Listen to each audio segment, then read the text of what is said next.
नमस्कार दोस्तों, मैं संदीप यादव और आप देख रहे हैं स्टेट न्यूज टाइम्स। दोस्तों, मध्य प्रदेश की राजनीति में एक बार फिर से उलटफेर के संकेत दिखाई दे रहे हैं। मध्य प्रदेश के पूर्व मुख्यमंत्री कमलनाथ ने दावा किया है कि बीजेपी के 20 से 22 विधायक उनके संपर्क में हैं। लेकिन अब मध्य प्रदेश के जो मंत्रिमंडल है उसके विस्तार करने के लिए जब से शिवराज सिंह चौहान विचार बना रहे हैं, तब से उन्हीं के अंदर यानी उन्हीं की पार्टी के अंदर विरोध के सुर उठने लगे हैं।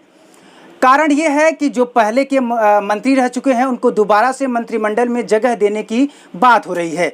मैं बात कर रहा हूं राजेंद्र शुक्ल की।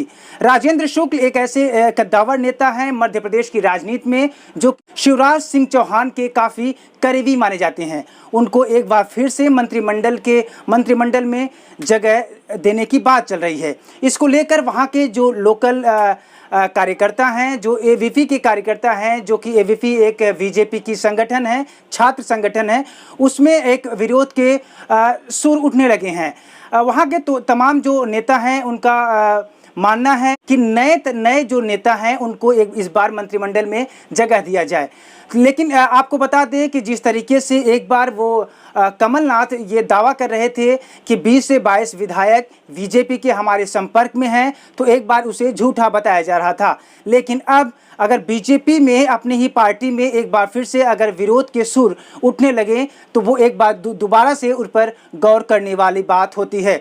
अब देखना ये है कि अपने जो बीजेपी है या शिवराज सिंह चौहान किस तरह से अपने सारे विधायकों को बांध कर रख पाते हैं।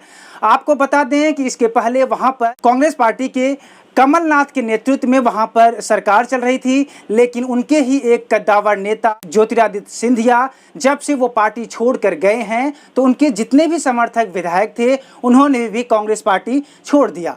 जब उन्होंने कांग्रेस पार्टी छोड़ दिया उसके बाद वहां के सारे विधायकों ने इस्तीफा दे दिया। इसकी वजह से वहां से कमलनाथ की सरकार अल्पमत में आ गई और उनको इस्तीफा देना पड़ा। मध्य प्रदेश की राजनीति में दोबारा से शिवराज सिंह चौहान की एंट्री होती है। एक बार फिर से वहां से मुख्यमंत्री की शपथ लेते हैं, लेकिन अभी उसके बाद से कोरोना का संकट देश में आ गया था तो वहां पर मंत्रिमंडल का विस्तार नहीं हो पाया था। काफ़ी दिनों तक मंत्रिमंडल में कोई विस्तार ही नहीं हुआ था। अकेले मुख्यमंत्री के तौर पे शिवराज सिंह चौहान ही वहां पर सरकार को लीड कर रहे थे।